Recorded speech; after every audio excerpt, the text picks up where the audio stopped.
அதனால் களத்தில் நாங்கள் பார்க்க சொல்ல களத்தில் மக்களோட நாங்கள் மட்டும்தான் இன்றைக்கி போயிட்டுருக்கோம். மற்றவங்கெல்லாம் முயற்சி பண்ணிகிட்ருக்காங்க. எங்களுடைய இலக்கு என்பது திராவிட முன்னேற்ற கழகம் ஒரு தீய சக்தி, இதை அரசியல் களத்திலிருந்து அகற்றணுன்றதான் எங்களுடைய நோக்கம்.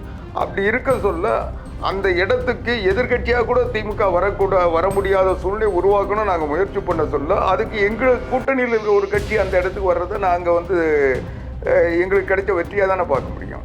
நீங்கள் உங்கள் இலக்கு எதுன்ற தெரியணும். நாங்கள் திமுக எதிர்ப்புன்றதுல உறுதியாக இருக்கிறோம். அதே மாதிரி திமுக எதிர்ப்பு எடப்பாடி பழனிசாமியை வரக்கூடாதுன்றது அவங்க உறுதியாக இருக்கிறாங்க. இப்போ இங்கேயும் அங்கேயும் பேசுகிறவங்க எப்படி கொள்கை?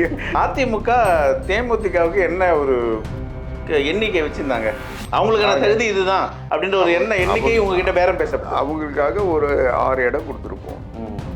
அவங்க கேட்ட துணை முதலமைச்சர் பதவியெல்லாம் தர முடியாது. இன்னும் ஐநா சபை கூட்டம் நடக்குது போல எல்லா நாட்டு கொடியும் பறக்கிற மாதிரி எல்லா கட்சியும் கொடியை இவங்க ஏற்றி வைக்கலாமே தவிர இது பாமரனுக்கு வாக்காளனுக்கு என்ன மெசேஜை தரும்? ஆனால் இதே ஊடகங்கள் தான் சொல்கிறீங்க எடப்பாடி அமித்ஷா அவருடைய அடிமை, அவர் சொல்கிறதெல்லாம் கேட்டுட்டு வரான்றீங்க. அவர் சொல்கிறதெல்லாம் கேட்டு வர ஒருத்தர் ராஜதந்திரின்னு சொல்லியிருக்கோம். அப்போ இந்த கேள்வியை வர்றதுக்கு வாய்ப்பு இல்லையே.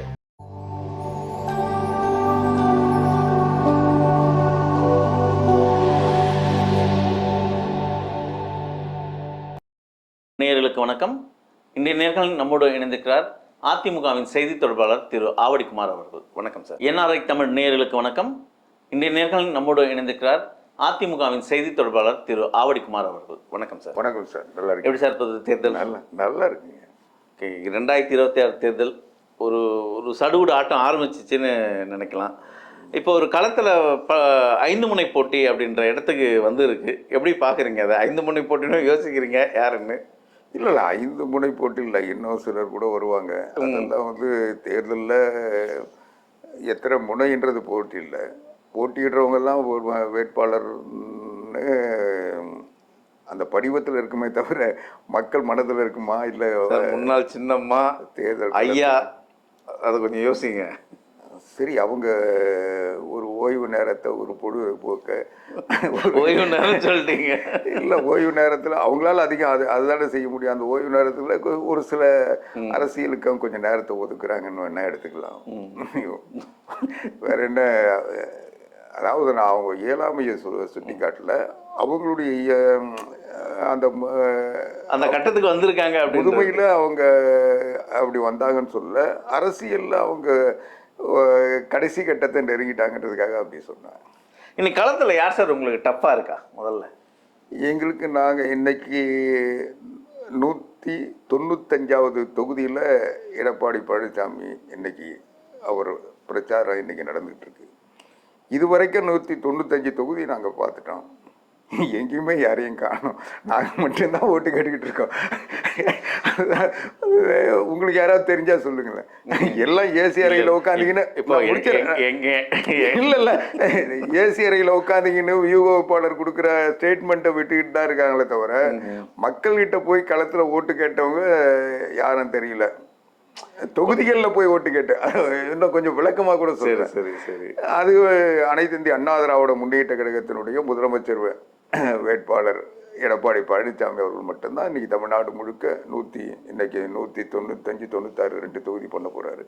ஆக இன்னைக்கு 196 தொகுதியை போயிட்டு அந்த ஏறத்தாழ இந்த 1ஆம் தேதிக்குள்ள தேர்தல் பிரச்சாரத்தை அடுத்த கட்ட தொடங்கிறதுக்கு முன்னே வேட்புமனுலாம் முடிஞ்ச பிறகு, பரிசீலனை முடிஞ்ச பிறகு, இறுதிப்படுத்தப்பட்ட பிறகு ஒரு சுற்றுப்பயணம் இருக்கும். அதுக்கு முன்னோட்டமாக 234 தொகுதியில் இருக்கிற வாக்காளர்களையும் சந்திக்கிறதுன்ற முடிவோடு எழுச்சி பயணம் தொடங்கினார். மக்களை காப்போம், தமிழகத்தை மீட்போம்ன்ற அந்த பயணம் நல்லா. அதனால் களத்தில் நாங்கள் பார்க்க சொல்ல, களத்தில் மக்களோட நாங்கள் மட்டும்தான் இன்னைக்கு போயிட்டுருக்கோம். மற்றவங்கெல்லாம் முயற்சி பண்ணிகிட்டு இருக்காங்க. முக்கியமாக அதிமுகவில் ஒரு 2 விமர்சனங்களோட பெரிய சலசலப்பாக இருக்குது அப்படின்ற ஒரு விவாதம் மக்கள் மத்தியில் போயிட்டு இருக்கு. என்னென்னா 2 விஷயம். ஒன்று, பாஜக தனக்கான தொகுதியில கேட்டு வாங்கிட, அதில் எடப்பாடி அவர்கள் வெற்றி பெற்றிருந்தாலும் 107 கணிசமான ஒரு எண்ணிக்கையை இழக்க பெற்றிருந்தாலும் வெற்றி பெறக்கூடிய அந்த தொகுதிகள் அதிமுக வசம் இருக்கிற தொகுதிகளை பாஜக கையாடல் பண்ணியிருக்கு அப்படின்ற ஒரு வார்த்தை.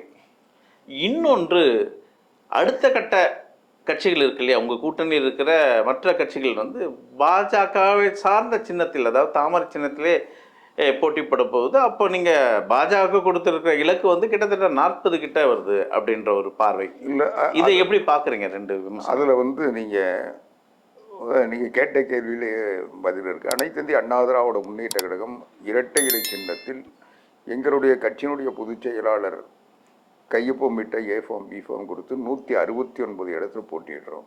இது எங்கள் மெஜாரிட்டிக்கு போதுமான எண்ணிக்கை தான். அதனால் மற்ற தொகுதிகள் மற்ற கட்சிகளுக்கு நாங்கள் தந்திருக்கோம். ஒவ்வொரு கட்சிக்கும் தனிப்பட்ட முறையில் அவங்களுக்குரிய இடங்கள் அவங்க விருப்பத்தின் அடிப்படையில் கேட்ட தொகுதிகள் கொடுத்தாச்சு. அவங்க எந்த சின்னத்தில் போட்டிடணுன்றத அவங்களுடைய விருப்பம். அவங்க வந்து தனி சின்னத்தில் போட்டிட்டாலும் சரி, இல்லை பாஜக சின்னத்தில் போட்டிட்டாலும் சரி, இல்லை ரெட்டையர்களில் போட்டிட்டாலும் அவங்க விருப்பத்தின் அடிப்படையில் அது முடிவு செய்யலாம்னு சொல்லியாச்சு. அது அந்த கட்சி எங்களோட கூட்டணி சேர்ந்ததுன்றதுக்காக அந்த கட்சியில் யார் வேட்பாளரை நிறுத்தணும், எந்த சின்னத்தில் போட்டியிடணும், அது உங்கள் கட்சி செய்யாது அப்படின்னு திமுக கூட்டணியிலே தான் அந்த பேசுபொருள். அதுதான் அவங்க எல்லாமே முடிவு அவங்களுக்கு தான்.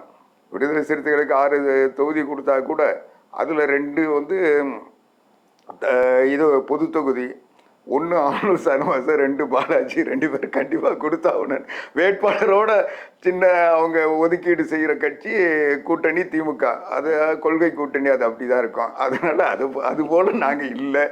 நாங்கள் வந்து அந்த கட்சிகளுக்கு உரிய மரியாதை கொடுக்குறோம். அவங்களுடைய விருப்பத்தின் அடிப்படையில் அவங்களுக்கு இட ஒதுக்கீடு தந்திருக்கோம். அவங்க எந்த கட்சியில் போட்டிட்டாலும் எங்களுடைய வெற்றி தோல்வியோ அல்லது ஆட்சி அமைக்கிறதுல அவங்க எந்த பங்கு செலுத்த முடியாது. நாங்கள் வந்து எங்களுக்கு போதுமான மெஜாரிட்டி பெறுற அளவுக்கு 169 தொகுதிகளில் நாங்கள் போட்டிடுறோம். அதனால் எங்களுக்கு அந்த வருத்தம் இல்லை. ரெண்டாவது, எங்களுடைய இலக்கு என்பது திராவிட முன்னேற்ற கழகம் ஒரு தீய சக்தி, இதை அரசியல் களத்திலிருந்து அகற்றணுன்றதான் எங்களுடைய நோக்கம். அப்படி இருக்க சொல்ல அந்த இடத்துக்கு எதிர்கட்சியாக கூட திமுக வர முடியாத சூழ்நிலை உருவாக்கணும் நாங்கள் முயற்சி பண்ண சொல்ல, அதுக்கு எங்கள் கூட்டணியில் இருக்கிற ஒரு கட்சி அந்த இடத்துக்கு வர்றதை நாங்கள் வந்து எங்களுக்கு கிடைச்ச வெற்றியாக தானே பார்க்க முடியும். அதனால பாரதிய ஜனதா கட்சி ஒரு எதிர்கட்சி இலகுவான வெற்றி, அதாவது அதிமுக வசம் இருக்கும் இலகுவான அந்த வெற்றிகளை நீங்கள் பாஜக கையில் கொடுத்துருக்கீங்க. இல்லை, நாங்கள் எது இலகு எது கடினன்றது கிடையாது. தேர்தல் தான். எதுவுமே வந்து தேர்தலில் வந்து இதுதானே அப்படின்னு ஒரு கவனக்குறைவாக அணுகினோம்னா அது வந்து தேர்தலில் நம்ம தெரிஞ்சுக்கிட்டு செய்கிற மாதிரியோ அல்லது தேர்தல் நடைமுறைகள் அல்லது தேர்தல் கணக்குகள் புரியாமல் செய்கிறது. அதனால் 234 தொகுதியும் எங்களுக்கு கடினமான தொகுதி தான். எங்களுடைய போராட்டத்தின் படியாக தான் அதை வெற்றி கொள்ளணுன்றதுல நாங்கள் உறுதியாக இருக்கிறோம்.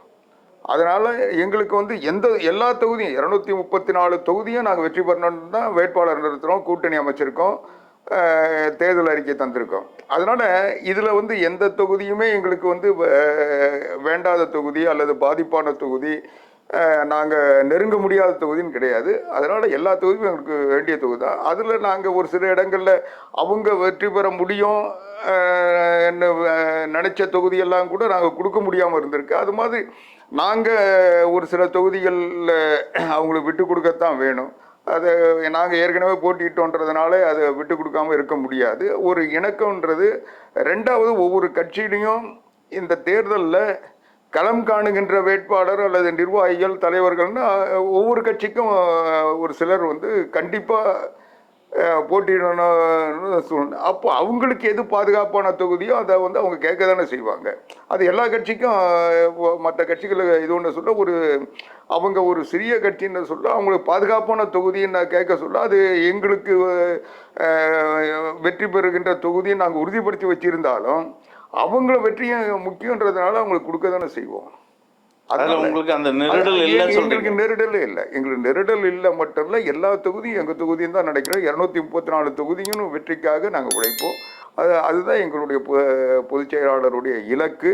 அதனால் எந்த தொகுதியும் நாங்கள் வந்து இது எங்களுக்கு சம்மந்தம் இல்லாத தொகுதி அல்லது பயன்படாத தொகுதியும் நாங்கள் ஒதுக்கலை. எங்களுடைய நோக்கம் அண்ணா திராவிட முன்னேற்ற கழகம் 169 இடங்களில் வெற்றி பெறணும்னு எப்படி நினைக்கிறோமோ அதுபோல் மற்ற இடங்கள்லையும் எங்களுடைய தோழமை கட்சிகள் கூட்டணி கட்சிகள் வெற்றி பெறணும்னு நினைக்கிறோம். அதன் வழியாக திமுகவை துப்புரவாக ஒழிக்க முடியும்னா அது எல்லா ஒட்டுமொத்தமாக வெற்றி பெற்றால் தான் முடியும். அதனால் எல்லா இடங்கள்லையும் அதிமுக தொண்டர்கள் எந்தவித சுணக்கமும் இல்லாமல் முழுமையாக இறங்கி வேலை செய்வாங்க. முக்கியமாக இன்னைக்கு திரு எடப்பாடி அவர்களோட ஸ்டேட்மெண்ட் ஒரு விசித்திரமாக இருந்தது. எப்பவுமே அது மாதிரி பேச மாட்டார். எதிர்கட்சியை பார்த்து, அதாவது இன்றைய ஆளும் கட்சியை பார்த்து திமுக கூட்டணி நம்பியவர்கள் ஏமாந்து நிற்கிறாங்க, துரோகம் செஞ்சிட்டாங்க அந்த கூட்டணிக்கு அப்படின்ற ஒரு வார்த்தையை முன்மொழிஞ்சிருக்காரு. திமுக நம்பினா இப்படி இதுதான் நிலைமை, இதை பாருங்க அப்படின்னு ஒரு வார்த்தை. யாராருக்கு அந்த சாடல் பேச்செல்லாம் இருந்தது. அதே உங்கள் கூட்டணியில் ஒரு நம்பிக்கை உங்கள் பின்னாடியே இருந்தவர், அவரை நீங்கள் கழட்டி விட்டுருக்கீங்களே. யார்? கிருஷ்ணசாமி. கிருஷ்ணசாமி எங்கள் பின்னாடியே இருந்தாருன்னு வந்து திரு சொல்கிறது தான் எனக்கு ஆச்சரியமாக இருக்குது. அவர் நேற்றைக்கு முதல் நாள் ஒரு 4 கூட்டணியிலையும் நான் எந்த கூட்டணி இன்னைக்கு அறிக்கை கொடுத்துருக்காரு, அதையும் பார்த்தேங்க. அதாவது நான் முடிச்சிடுறேன். 4 கூட்டணியிலையும் எனக்கு வாய்ப்பு இருக்குது, எல்லா கூட்டணியிலையும் என்னை கூப்பிட்றாங்கன்னு சொன்னார்ல. அவர் வந்து அமைச்சரவையில் பங்கு கொடுக்கணும், எனக்கு 65 சீட்டு கொடுக்கணும்னா அது எங்கே கொடுக்குறாங்களோ அங்கே போகிறதுக்கு வாய்ப்பு இருக்குன்னு அவர் சொல்கிறாரு. அப்படி இருக்கு சொல்லி எங்களை நம்பியிருந்தாருன்னு சொல்கிறீங்க. எங்களை நம்பி இருந்தவங்க யாரையும் எடப்பாடி வார்த்தைக்காக காத்து இருக்கேன் அப்படின்னு இன்னைக்கு அறிக்கை விடுறாரு. ஏங்க, அவர் அண்ணா திராவிட முன்னேற்ற கழகம் கூட்டணி நடவடிக்கைகள் ஆரம்பித்து எவ்வளோ காலம் ஆச்சு? நாங்கள் என்ன ரகசியமாக ஒப்பந்தமாக பண்ணோம்? என்னைக்கு அமித்ஷா அவர்கள் வந்தாரோ, எடப்பாடி பழனிசாமி தலைமையில் கூட்டணி அமையும்னு சொன்னாரோ, அன்னையிலேருந்து நாங்கள் அதுக்கான முயற்சியில் இருந்து ஒவ்வொரு பேச்சுவார்த்தை இது வரைக்கும் 3 முறை பிரதமர் வந்து அந்த கூட்டணியை அறிமுகப்படுத்தி அந்த கூட்டணி தலைவர்கள் மேலே அந்த போர்டில் போட்டு இந்த பக்கம் எடப்பாடி பழனிசாமி முழுவுருவோம், இந்த பக்கம் பிரதமருடைய முழுவுருவம் போட்டு நாங்கள் எங்கள் கூட்டணியை ஒவ்வொரு கட்டத்திலும் விளம்பரப்படுத்திகிட்டு இருக்கோம். கூட்டணி சின்னங்களையும் விளம்பரப்படுத்திகிட்டு இருக்கோம். அதனால் நாங்கள் ஒன்றும் ரகசிய கூட்டணி இல்லை, நாங்கள் பேசிகிட்டு இருக்கோம், நாங்கள் திருச்சியில் நாங்கள் போய் மாநாடு நடத்திடுறோம், உங்களெல்லாம் அப்புறம் கூப்பிட்றோன்னு சொல்லி நாங்கள் யாரையும் விலைக்கு வைக்கலையே. நாங்கள் எங்கள் கிட்ட வந்தவங்களுக்கு உரிய நீ பேசிகிட்டு இருக்கிறதுனா எவ்வளோ பேர் பேசிகிட்டு இருக்காங்க. இனிமேல் வாய்ப்பு இல்லை அவருக்கு. எப்படி வாய்ப்பு இருக்கும்? அவர் வாய்ப்பையெல்லாம் வந்து 4 இடத்துல தேடிட்டு இப்போ வாய்ப்பு கேட்டால் 4 பேர் சேர்ந்து ஏதாவது கொடுக்குற வாய்ப்பு இருந்ததுன்னா அவருக்கு வாய்ப்பு வரும். நான் என்ன சொல்கிறேன், எப்பவுமே வந்து ஒரு பேச்சுவார்த்தை எப்படி வேணா இருக்கலாம். எல்லாருமே எதிர்பார்த்தது அத்தனையும் அரசியலில் நடந்துடாது. அது வந்து இடம் கிடைச்சதுனாலேயே அவங்க அத்தனை இடங்களையும் வெற்றி பெற்றுவாங்கன்னு சொல்ல முடியாது, மக்கள்கிட்ட இருக்குது. ஆனால் மக்கள் வந்து எந்த வித இது இருந்தாலும் ஒரு கட்சியினுடைய அவங்க செயல்பாடுகள் பார்ப்பாங்க. அதே மாதிரி கூட்டணி அமைக்க சொல்ல ஒரு கூட்டணியினுடைய தலைமை பொறுப்பில் இருக்கிறவங்க அவங்க அந்த எவ்வளோ நம்பகத்தன்மையோடு இருந்தாங்கன்றதை பார்ப்பாங்க. அப்படி இருக்க சொல்ல இவர் அதிமுக கூட்டணியில் நான் இருக்கிறேன்றதை நேற்று வரைக்கும் சொன்னாரா? நான் 4 கட்சி கூட்டணியில் இருக்கிறேன்னு சொல்லிட்டு இன்னைக்கு வந்து இடையில வந்தார், பேசினாரு, அதை எடப்பாடியாரே ஒத்துக்கிட்டார். அவர் பேசிட்டு தான் இருக்கிறார். பேசிட்டு இருக்கிறது வந்து வேற இல்லை. அவரு நீங்கள் சேர்த்துட்டா அதுவும் ஒரு பலம் தானே. திமுக எதிர்க்கிறதுக்கு ஒரு பலம் சேர்ப்பது. எங்களுக்கு எது பலம் இல்லைன்றது இல்லை. நீங்கள் என்ன சொன்னீங்க? திமுக என்ற ஒரு அணியை வீழ்த்ததுக்கு ஒரு அவர் 4 கட்சிக்கு கூட பேசுறவர் எப்படி திமுக வீழ்த்துறதுக்கு முயற்சிக்கிறாரு. நீங்க உங்க இலக்கு எதுன்ற தெரியணும்.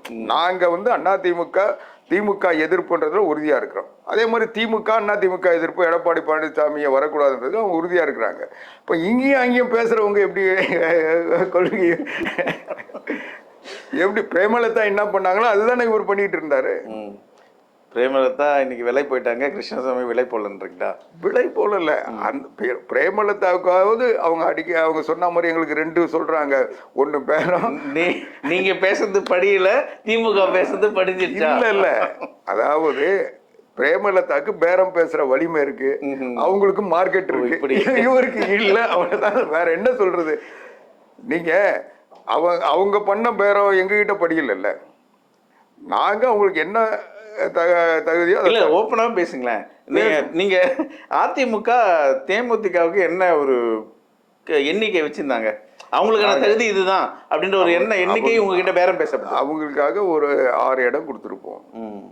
அவங்க கேட்ட துணை முதலமைச்சர் பதவியெல்லாம் தர முடியாது. அவங்க மாநிலங்களவை அவங்க கொடுக்குறேன்னு சொன்னோம், அதை கொடுத்துருப்போம். 6+1 6+1 தான் கொடுத்துருப்போம். அதிகபட்சம் போயிருந்தா ஒரு 7 கொடுத்துருப்போம். ஆனால் அந்த இலக்கை அதை தாண்டிட்டாங்க இல்லையா? 10 வாங்கியிருக்காங்க இன்னைக்கு. அது திமுக வந்து வலிமையான கூட்டணி, அதனால வந்தவங்களுக்கு 10 கொடுத்து அவங்க சேர்த்தாங்க. அது அவங்க வலிமையை அது காட்டுது இல்லை.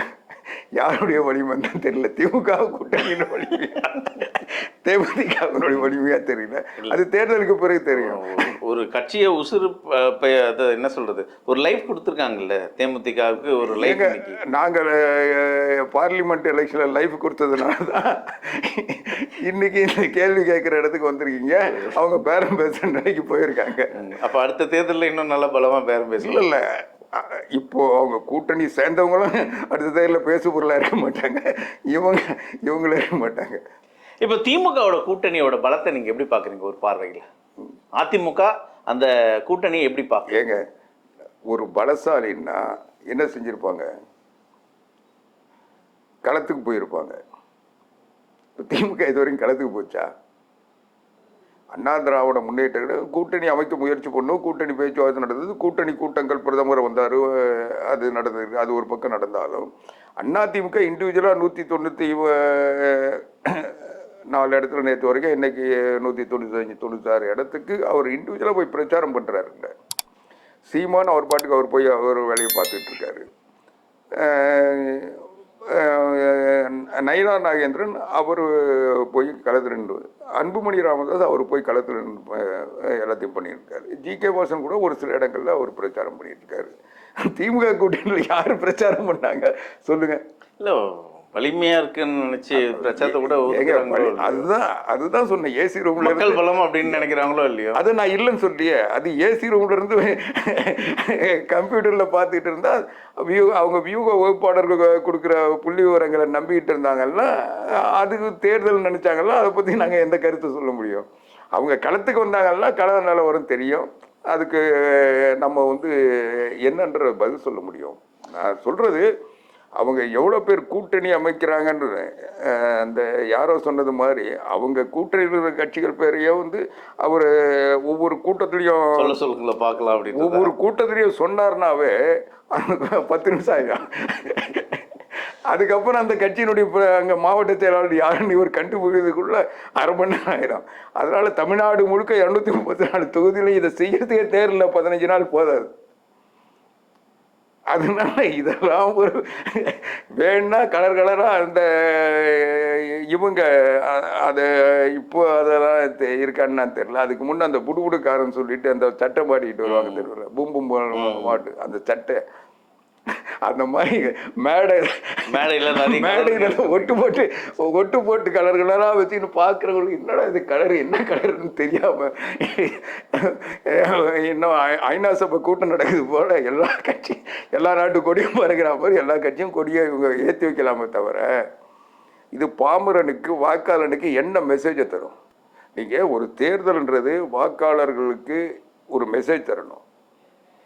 அவங்களுடைய எதிர்பார்ப்புகள் அதை உணர்த்தணும். அவங்களுக்கு ஒரு பாதுகாப்பை தருவாங்கன்ற நம்பிக்கையை ஏற்படுத்தணும். அதை விட்டுட்டு நீ கலராக கொடியை கையில் பிடிச்சிக்கிட்டு 25 கொடியை வச்சுட்டாங்க நின்னா அவங்க பார்த்து ரசிப்பாங்க தவிர இது ஏதோ பூம்பு மாட்டுக்க தெருவில் வந்தாண்டி பாவத்துட்டு பாட்டு போவாங்களே தவிர இது என்ன கூட்டணின்னு. அதாவது ஒரு கூட்டணி என்றது இன்னைக்கு தமிழ்நாட்டுக்கு தேர்தல். 5 வருஷம் இவங்க ஆட்சி நடத்தியிருக்காங்க. இந்த 5 வருஷம் இதுக்கு முன்னே இருந்த ஆட்சிகள் அத்தனையும் விட நாங்கள் சிறப்பாக ஆட்சி நடத்தியிருக்கோம். இவ்வளோ நாள் யாரும் செய்யாத இத்தனை சாதனைகளை நாங்கள் செஞ்சுருக்கோம். எங்களால் தமிழ்நாடு இந்த அளவுக்கு வளர்ச்சி அடைஞ்சிருக்கு. இந்த தமிழ்நாட்டில் இருக்கிற மக்கள் எந்த பாதிப்பும் இல்லாமல் வளர்ச்சி பெற்றிருக்காங்க. அதை அப்படின்னு அவங்க சொல்லணும். இவங்க சொல்ல அவங்க கேட்டுக்கிட்டு அப்படியான்னு கைத்தட்டுறது பிரச்சனை இல்லை. அதை வந்து அவங்க உணரணும். ஆமாம், அவங்க சொல்கிறது உண்மை. அவங்களால தான் நான் இன்றைக்கி என் குழந்தைங்க படிக்குது, அவங்களால தான் என் பையனுக்கு என் பொண்ணு கல்யாணம் ஆச்சு, தாலி ஆட்சிக்கு வந்த பிறகு தான் கொடுத்தாங்க, அந்த திட்டத்தில் தான் கிடைச்சிது. இதை சொல்லணும்ல, நீ பாட்டுக்கு எல்லாத்தையும் சொல்லிட்டு போன. நேற்று வரைக்கும் ஆட்சி இருந்தது, கோட் ஆஃப் கான்டாக்ட் வரல, அதனால ஸ்டிக்கர் ஓட்டினீங்க. இப்போ அரசு அதிகாரிலாம் போய் ஸ்டிக்கர் ஓட்டினவொடனே போய் பிச்சு போட்டு போயிட்டான்ல. இப்போ எங்கே இருக்குது ஸ்டிக்கர் பாருங்க. ஸ்டாலின் தான் வராரு, விடியல் தர போறாருன்னு எங்கே பார்த்தாலும் ஸ்டிக்கரும் போர்டும் தொங்குச்சு. இன்னைக்கு எங்கேயாவது இருக்கா? களத்தில் எங்கே இருக்கு? சரி, இப்போ என்டிஏ கூட்டணியில் ஒரு நம்ம ஏற்கனவே இதை பேசுனது தான், மீண்டும் உங்ககிட்ட அந்த கேள்வி. திரு அண்ணாமலை அவர்கள் என்டிஏ கூட்டணி அமையும் போது எடப்பாடி அவர்களால் அண்ணாமலையே வெளியேற்றப்பட்டார் அப்படின்ற ஒரு செய்தி நமக்கு கேட்டோம். இன்று மீண்டும் இப்போ தேர்தல் கூட்டணிலாம் அமைச்சிட்டிங்க, தொகுதி பங்கீடும் முடிஞ்சிருச்சு, களத்தில் அண்ணாமலை இறங்கலை, வெளியேற்றப்படுகிறார். இது ஏதாவது எடப்பாடியோட சூழ்ச்சியா? எங்கள் எடப்பாடியோட சூழ்ச்சின்னு நீங்கள் இதை சொல்கிறீங்க. ஆனால் இதே ஊடகங்கள் தான் சொல்கிறீங்க எடப்பாடி அமித்ஷாவினுடைய அடிமை, அவர் சொல்கிறதெல்லாம் கேட்டுட்டு வரான்றீங்க. அவர் சொல்கிறதெல்லாம் கேட்டு வர ஒருத்தர் ராஜதந்திரின்னு சொல்லியிருக்கோம், அதையும் மென்ஷன் பண்ணுங்க. அடிமைன்னு சொல்கிறீங்க. எடப்பாடி இன்னைக்கு ராஜதந்திரி, அமித்ஷாவே முந்தி நீங்கள் ராஜதந்திரின்னு சொன்னீங்கன்னா அப்போ இந்த கேள்வியை வர்றதுக்கு வாய்ப்பு இல்லையே. அதுதான் அந்த ராஜதந்திரினால தான் இந்த கிள்ளி கேள்வி. அரசியல் அண்ணாமலையை ஒதுக்கி ஓரம் கட்டிருக்காரா எடப்பாடி? அதாவது அண்ணாமலை ஒதுங்கக்கூடிய அளவுக்கோ அல்லது ஓரம் கட்டுற அளவுக்கோ வலிமையற்ற தலைவர் இல்லை. அதே மாதிரி பிஜேபியும் எடப்பாடி பழனிசாமி அவர்களுடைய விருப்பத்துக்காக அல்லது இவங்க அவரை பார்த்து பயந்து இவர் சொல்கிறாருன்றதுக்காக அவங்க நீக்கிட்டாங்கன்னு சொல்கிறதையும் அரசியலில் உண்மை இல்லை. சில காரணங்கள், சில நடவடிக்கைகள் தற்காப்பு நடவடிக்கைகளாக இருக்கலாம், அதில் நான் இல்லைன்னு சொல்லலை. அதே சமயம் அவர் என்ன கேட்டார், அவருடைய எதிர்பார்ப்பு என்னன்றதை அதையும் இருக்குல்ல. அதை அவங்க கட்சி தலைமையை எப்படி எடுத்துக்கிறாங்க, இவரை என்ன முறையில் அவருடைய செயல்பாடுகள் கடந்த கால நாடாளுமன்ற தேர்தலில் அவரை நம்பி தேர்தலை சந்தித்தாங்க, அதனுடைய விளைவுகள் அது அந்த கட்சியை எந்த அளவுக்கு முன்னோக்கி கொண்டு போயிருக்கா அல்லது பாதிப்பை ஏற்படுத்தியிருக்கான்னு அவங்களுக்கு தான் தெரியும். அவங்களுடைய கணக்குகள் என்னவோ அதுக்கேற்ப அவங்க முடிவு எடுக்கிறாங்க. அவங்க நினச்சி அண்ணாமலையை எங்கே வேணால் நிற்க, அவர் தமிழ்நாடு பாரதிய ஜனதா கட்சி தலைவராக இருந்தார், இன்றைக்கி தமிழக அறிஞர் தலைவர்கள் அவர் ஒருத்தர், அதில் ஒன்றும் மாற்று கருத்து இல்லைல்ல. அவர் நினச்சாருன்னா என் மனத்துக்குள்ளத்தில் கூட தான் நிற்கலாம், அதுவும் கொங்கு பெல்ட்டு தானே. அவர் நினச்சாருன்னா ஆவடியில் கூட தான் நிற்கலாம். அதனால் இதெல்லாம் ஒரு பேசு பொருளாக எனக்கு தெரியல. அவங்க கட்சி நினச்சா அவர் எங்கே வேணான்னு இருக்கலாம். தமிழ்நாட்டில் இருந்த முருகனை கொண்டு போய் வேறொரு மாநிலங்களவைக்கு தேர்ந்தெடுத்து மத்திய அமைச்சராகிற பாரதிய ஜனதா கட்சி அண்ணாமலைக்கு ஒரு இடத்த கொடுத்து வெற்றி பெற வைக்க முடியாது. கிள்ளி போடாதான்னு சொல்றீங்க, ஒரு கிள்ளி போடாதா அண்ணாமலைக்குன்னு ஒரு இடத்த இல்லைங்க. அவங்க நினைச்சாங்கன்னா அவங்க தலைமை என்ன நினைக்கிறாங்கன்னு நான் சொல்ல முடியாது, எங்கள் கட்சி நிர்ணயிக்க முடியாது. அவங்க அவங்க கட்சியில் இருக்கிற மற்ற தலைவர்களுக்கு வாய்ப்பு தர சொல்ல இவரை வேற ஏதாவது பயன்படுத்தலாம் நினைக்கலாம், அல்லது இவருக்கே கூட வாய்ப்பு தரமாட்டாங்கன்னு நீங்கள் எப்படி சொல்லலாம்? இந்த தொகுதிகள் அடிப்படையில் இந்த தொகுதிகள் இன்னைக்கு கொங்கு மண்டலத்தில் தொடர்ந்து அதிமுக வெற்றி பெற்ற தொகுதிகள், அந்த தொகுதிகளில் அதிக தொகுதிகள் அவங்க தர்றதுக்கு வாய்ப்பு இல்லைன்றதுனால நாங்கள் ஏற்கனவே அவங்களுக்கு கொடுத்த 2 தொகுதியை மறுபடியும் அவங்களுக்கு சொல்லியிருக்கோம். அதில் ஒரு தொகுதியில் அவங்க மாற்றம் பண்ணி தர சொன்னாங்க, அதை மாற்றி கொடுத்துருக்கோம், அவ்வளோதான். அதனால நாங்கள் புதுசாக தொகுதிகள் கூடுதலாக கொடுக்குற அளவுக்கு அதிமுக எடப்பாடியோட சூழ்ச்சிகள் எதுவும் இல்லை. அல்லாமல் சூழ்ச்சி இல்லைங்க, அரசியலில் சூழ்ச்சியே இல்லை. அரசியலில் சூழ்ச்சி செஞ்சால் மு.க. ஸ்டாலின் கிட்ட தான் போய் பயிற்சி எடுக்கணும். அதனால கூடவே வச்சுக்கிட்டு சின்னத்தை பிடுங்கிட்டு நீங்கள் நின்னா நெல்லை கட்டி போன்னு சொல்லி தடுத்ததெல்லாம் அது அந்த கூட்டணி. எங்களை பொறுத்த வரைக்கும் அவங்களுடைய சுதந்திரத்தில் அவங்க கட்சியினுடைய செயல்பாட்டில் நாங்கள் தலையிடுறதில்லை. அது அந்த கட்சியினுடைய தலைமை முடிவு. அவங்களுக்கு 27 சீட்டுன்னா அந்த 27 சீட்டை அவங்க தலைவர்களை சேர்த்து வச்சு ஒரு இணக்கமான ஒரு முடிவை தான் எடுத்தோம். அந்த முடிவுக்கு அதில் எங்களுக்கும் பாதிப்பு, சில இடங்கள்ல அவங்களுக்கும் பாதிப்பு. எல்லா கட்சிக்குமே அவங்க விருப்பப்பட்டது அத்தனையும் கிடைச்சிருக்குன்னு சொல்ல முடியாது.